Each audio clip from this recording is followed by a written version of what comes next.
Para a gente entender o regime militar que durou 21 anos no Brasil, não adianta só decorar um monte de datas e nomes, né? O que a gente precisa fazer é desmontar essa máquina, olhar para as engrenagens e entender a lógica que fez esse sistema de poder funcionar por tanto tempo.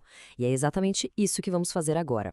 Então vamos lá. Nosso caminho para analisar essa engrenagem toda vai passar por 6 pontos principais, desde o cenário mundial da época até as marcas que o regime deixou e que a gente vê até hoje.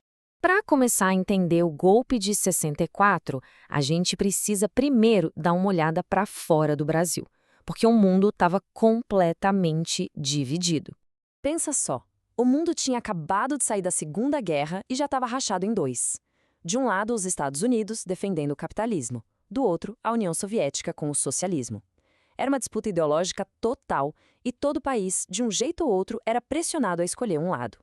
Essa tensão global foi o pano de fundo para tudo que aconteceu aqui no Brasil. E é aí que entra uma peça-chave, a doutrina de segurança nacional.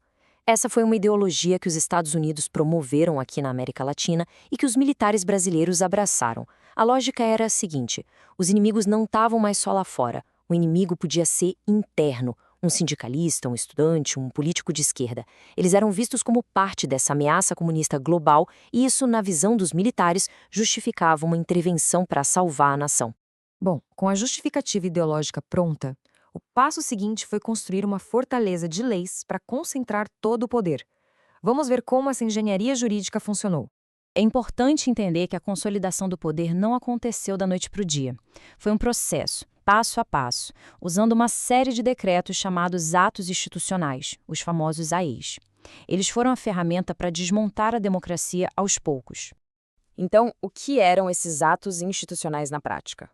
Pensa neles como decretos que estavam acima de tudo até da própria Constituição. Eles permitiam que o presidente cassasse mandatos, fechasse o Congresso, suspendesse direitos, enfim, davam ao executivo um poder quase absoluto, sem precisar do legislativo ou do judiciário para freá-lo. Foi a legalização do autoritarismo.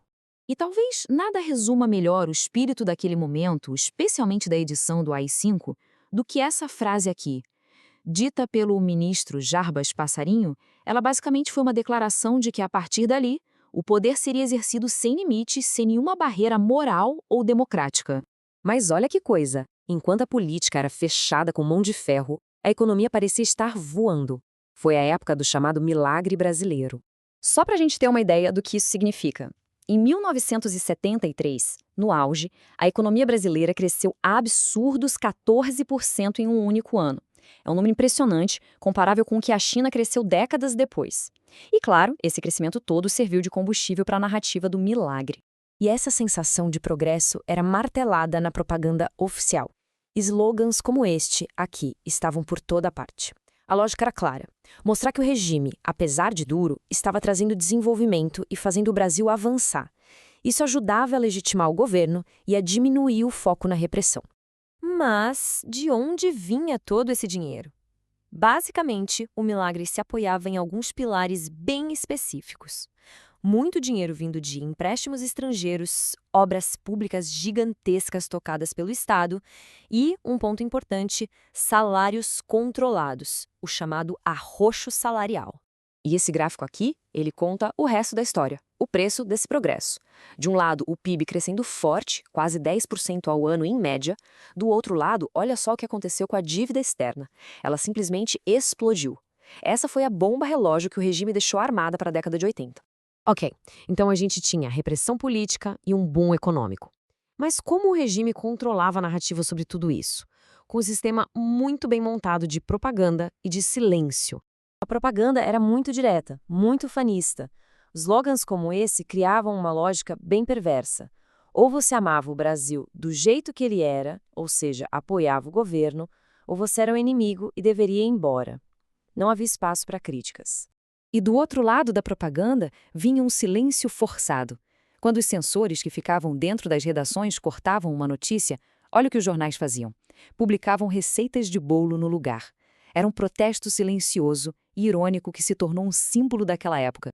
Então, o sistema era completo, né? Tinha censura prévia em jornais, músicas, teatro, tinha propaganda exaltando o governo E tinha o SNI, o Serviço de Inteligência, vigiando todo mundo. O objetivo era controlar não só o que as pessoas falavam, mas também a realidade que elas viam e ouviam. Mas aí, lá pela metade dos anos 70, com a crise econômica batendo na porta e o regime já com rachaduras internas, o próprio sistema que parecia tão sólido começou a planejar o seu fim. Mas claro, do jeito dele. A frase do presidente Geisel era essa: uma abertura lenta, gradual e segura. E o que isso quer dizer?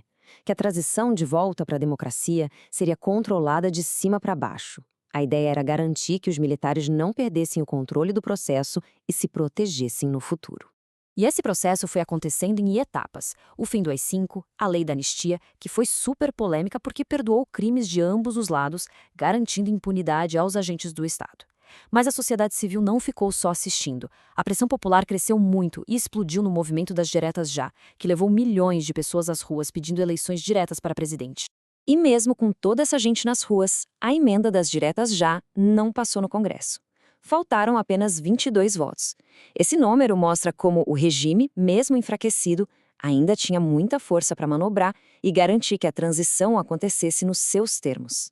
E, finalmente, o que ficou de tudo isso? Quais são as marcas, a herança desses 21 anos que a gente sente até hoje?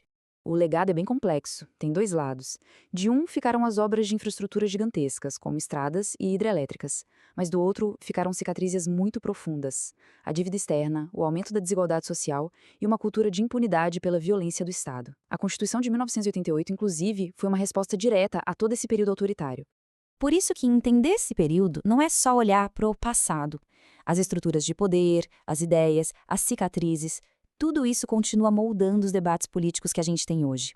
Fica essa questão, que na verdade o Brasil ainda está tentando responder.